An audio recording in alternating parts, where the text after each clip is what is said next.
The circle of forest is just that. A circle. About 750 meters in diameter. It's not particularly big.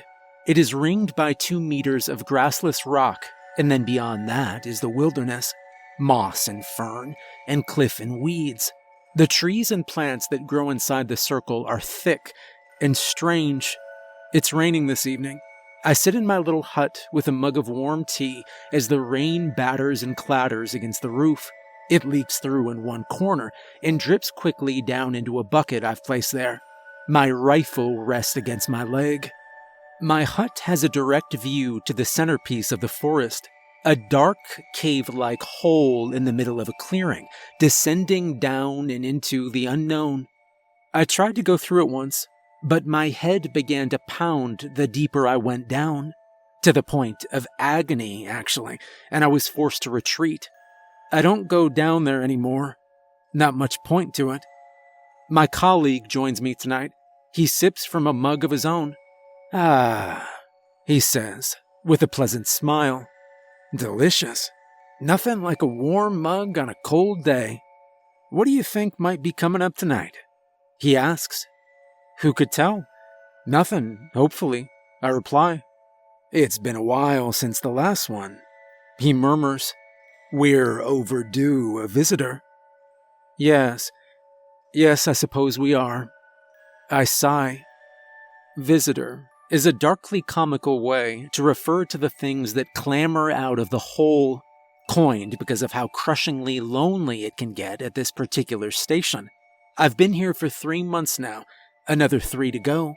But of course, I have Robbie here with me tonight. Someone to talk to. I've missed him. The rain splashes through the leaves and into the undergrowth, and I take a final sip before setting the mug down onto the wooden little table with a low thunk. I rise to my feet. "Right, let's head a little closer, shall we?"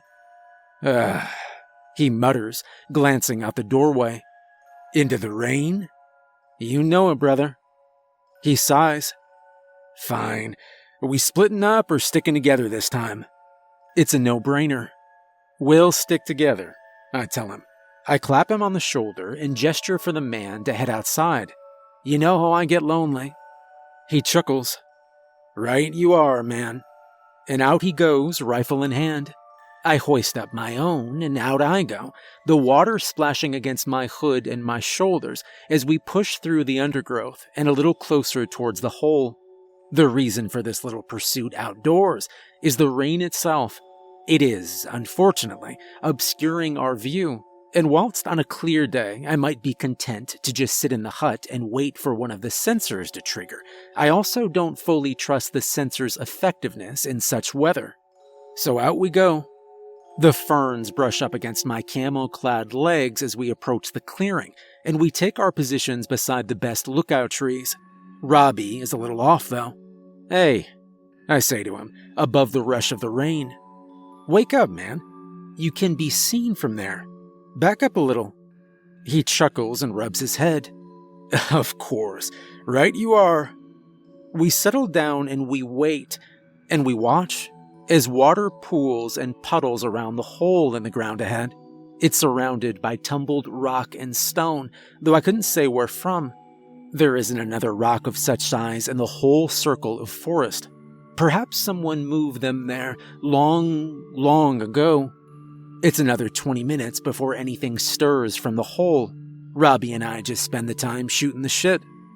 I just think you'd be so much happier if you quit this business, man," Robbie says to me. "Being isolated for such long periods of time, it's not healthy. How long you got left?" 3 months. I tell him. "So 6 months total. Half a year in such a place as this." Robbie shakes his head. "You need to be around people. Humans are social creatures." "Perhaps." I grunt. Robbie opens his mouth to say more, but I cut him off with a quick gesture, pointing to the hole.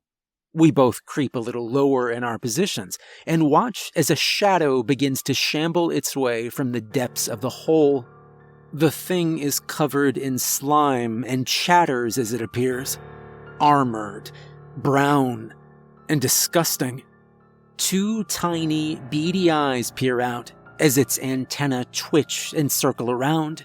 Its rows upon rows of sharp legs clatter over the rock and slice down into the wet grass and the mud. I feel a swell of revulsion rise up in my stomach, but it's okay. These types are always the easiest. I raise my rifle. Robbie does likewise, and the abomination is riddled with quick holes, its shell and flesh bursting out into the undergrowth as it screeches in fury. I suppress a gag. Disgusting, Robbie mutters. Where the hell do these things even come from? I don't bother responding. It's a question we've asked each other countless times over the years. I have my theories. From amidst the ruin of the centipede-like creature, and out from the hole, comes a deer. It raises its head and sniffs the air. I raise the rifle, and the deer bolts, bouncing and speeding away over the undergrowth. Shit, I shout, hesitating as I look between the deer and my colleague. I point at him. Watch the damn hole, I'll be back. Yeah, chance would be a fine thing, but the deer is the priority for now. I take off between the trees after it. I raise the gun and fire, exploding a branch as I do so. The deer still hop speedily away. They aren't usually this fast, these things. I stumble after it, leaping over ferns and bushes, and the deer makes the mistake of turning sideways to try and arc away from me. I take the opportunity to raise the rifle to my shoulder, firing again with a better chance of hitting, and this time I strike. Black fluid bursts from the deer's side, and a strangled, decidedly non-deer-like noise escapes its throat as it crashes down to the ground with a rustle of ferns. I wipe the rain and sweat from my forehead and turn instantly back, chest rising and falling as I hastily return to the clearing. I approach from the opposite side this time, and I raise a hand to Robbie, but just as I expected, the man isn't looking. His interest is elsewhere, staring off into the woods. He rises to his feet. Robbie, I shout at him, and he swivels to look at me. Were you watching the hole? The man does not respond, and movement at the clearing's edge catches both our attentions. An anxious-looking man with a backpack and waterproof trousers shuffles out from between the trees, a crumpled map in one hand. Hello, he says, looking between Robbie and I. I raise my rifle at once, and Robbie does likewise. I begin making my way around the clearing's edge towards my colleague, barrel of the weapon fixed carefully on the stranger. Hey, he says in alarm, putting up his hands. I don't understand. You guys are rangers, right? I'm not a poacher or anything like that. He forces out an awkward laugh. I'm just lost, honestly. Literally, I'm literally lost. Where are you from? I ask him. I'm sorry? The man replies, adjusting his glasses. I didn't realize I had an accent. A poor attempt at a joke, another weak laugh. Tell me where you're from right now, or I'll blow your head off, I told the stranger plainly as I reach my position beside Robbie. Speak clearly. I'm from Obdebrand, the man mutters. What? I reply, jerking the rifle. I said speak clearly. Obdebrand, the man replies, raising his voice, the terror in his face quite evident. That isn't a real place? I tell him. What country? I don't. What country? This country, obviously. Please, this isn't funny. Just let me go, all right? I'll find my own way. Please. I exchange a look with Robbie. Tell me the name of any country, hiker. That's all I want to know. The man shakes where he stands as the rain pours down through the trees. He stutters and mutters, and eventually he manages to speak, though his words are a string of nonsense. I take quick aim and pull the trigger, and a hole appears in the center of the man's forehead. He drops like a brick as black fluid bursts and spurts from his face, his skin twitching and crawling as a massive insect-like leg burst from his rib cage. I spit onto the ground. Jesus, Robbie murmurs. I considered chiding the man for allowing the creature through, but there's no point really, so I let it go. The corpse twitches in the grass beneath the rain. Abdebrand, Robbie repeats. You think it's a real place? Or did he just make it up? A random combination of sounds? Who can say, man? I reply, shrugging. Your guess is as good as mine. Robbie says nothing further. We sit side by side and watch the hole for another 30 minutes. We're quieter this time, but still, it's nice just to have his company. The rain falls. I gotta take a piss, man, Robbie says, breaking the silence. He clambers to his feet. Hey, well, just don't go too far. Just piss right there. I need you alert and active, my man. Just piss right there. Robbie hesitates and gives me a look before shaking his head. All right, man, I'll try not to turn around too fast. Wouldn't want to hit you with my dick and knock you out. I chuckle as he relieves himself against the tree. A chuckle which is quickly lost as a horde of shadowy beings begin scampering out of the hole. Action, Robbie, I tell him. Quick, stay alert. The shadowy beings quickly take shape through the rain. They are all exact copies of myself. They don't make a break for the exit. They run to me. Shit. Soldier, one of the copies shouts into my face, grabbing me by the shoulders. Thank God, you're alive. Right, come with us immediately. There's still time to get you there safely. I shove him away and raise the rifle. My copy stares at the barrel, then at me, and then swears and throws out his hands. Again? For God's sake, why does he keep doing this?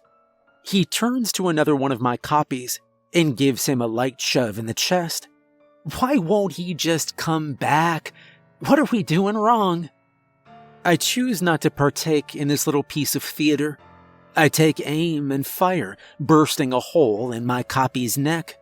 Initially, the blood is red, which is rather worrying, but it quickly runs black as he falls gasping to the floor.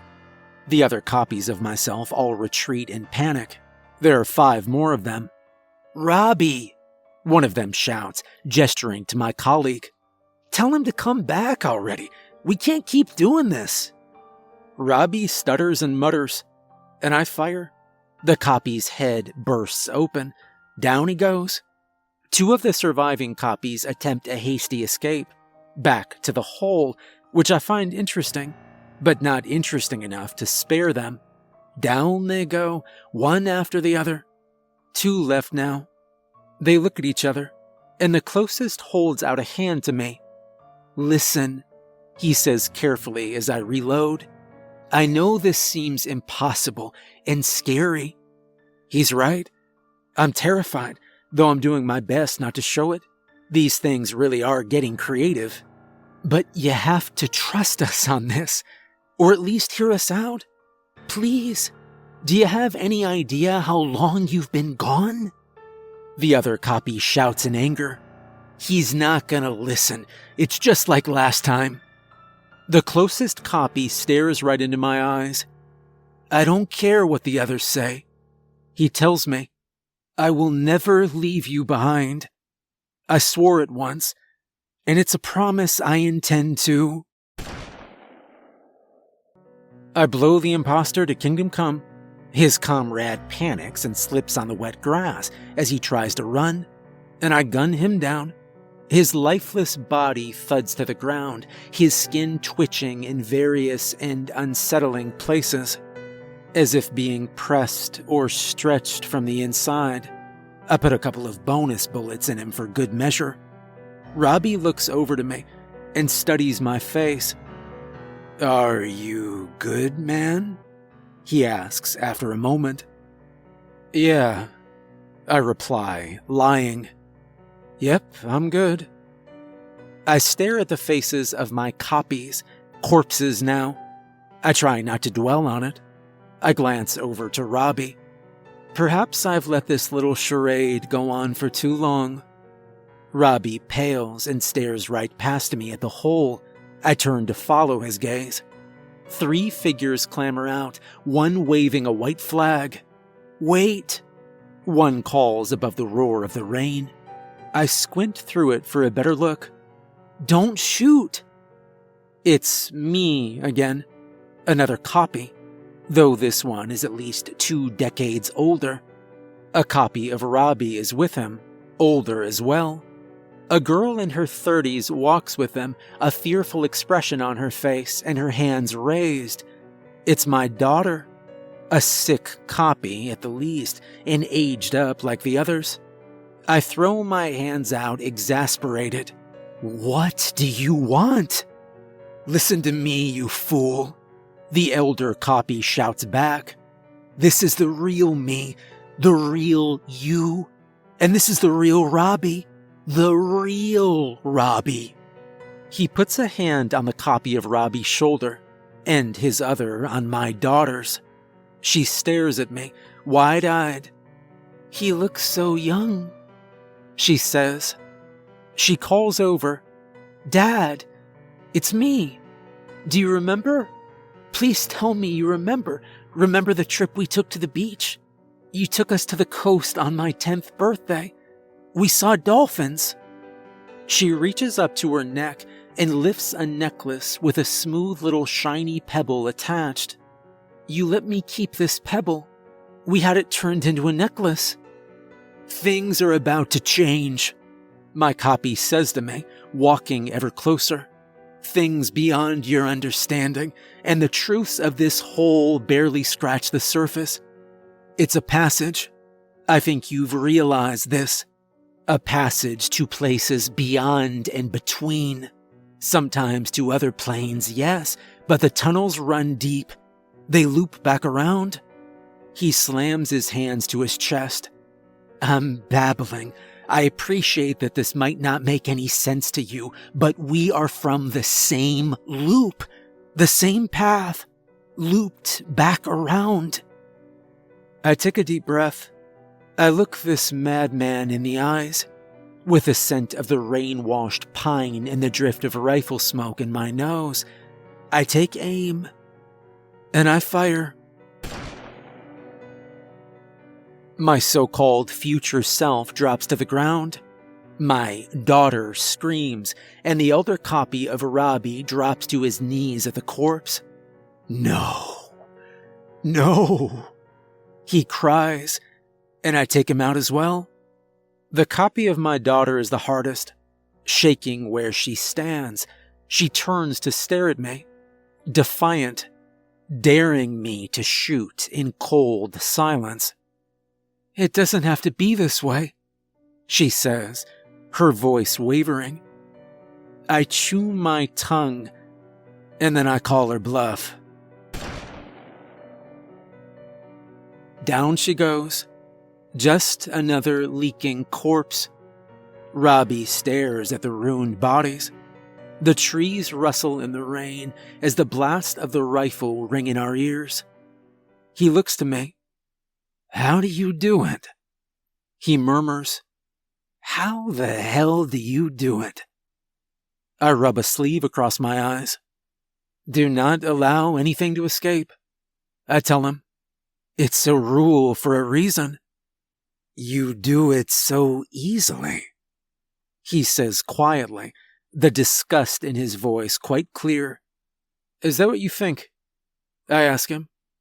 I turn to face him, my jaw set as the rain leaks from my chin. Tell me, Robbie. Tell me if what I'm doing is wrong. Should I be letting these things and these abominations out into the world? And where do they come from exactly? If where they're coming from is so great, then why leave it all? If there's something worse that's pushing them away, then that's all the more incentive to just keep shooting. I don't know which one of these horrors is the worst, so better safe than sorry. What if they have something important to tell us? He asked me. Important? Screw 'em. It's all tricks and lies. The second I let my guard down, I am lost. And speaking of which, I raised the rifle and pointed at his head. He backs away. Wait, hold on. He laughs anxiously, then stops when he realizes I'm not kidding around. You've gone mad, he says simply. You've lost yourself in your head. It's me. It's Robbie. If the things that come out of the ground are benevolent, then why do they all lie, Robbie? Why do they lie? I don't know what you're talking about. Oh, I think you do, my friend. I cock the rifle. I've enjoyed your company tonight. I really have. You were a strong imitation, I'll give you that. But you've missed a crucial piece of information. You always miss something. Robbie is dead. Long dead. Died 2 years ago. He died defending the people of this place from an abomination that rose out of that yonder hole. So I'll be seeing you now. Robbie's face contorts into shock and surprise. Please, he begins, and I put a bullet through his forehead with a loud bang. He crumples. Down he goes, just like the rest of them. That terrible black fluid pouring out and over the grass.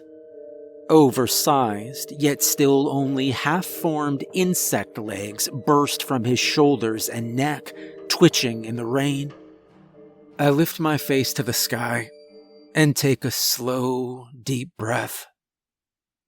When Robbie first appeared to me this evening from through the trees, I was too surprised to react. It was a potentially fatal mistake, but for one reason or another, the copy did not use his rifle to shoot me. If he was going to use it to kill me, he could have done so in that very first instant. He didn't. So after that, I just played along, keeping an eye on him. As I said, it gets real lonely up here, and I miss that man a great deal. The rain's letting up a little now. I watch as black sludge begins bubbling up from the hole's entrance, and I return to my hut, sitting down with a sigh in my chair as water drips from the branches and into the bucket beside me. The corpses will have melted away by morning. There won't be any more visitors tonight. The black sludge means that the tunnel needs time to recharge. I reach for my mug and take a slow sip of cold, miserable tea. 3 months down, 3 more to go.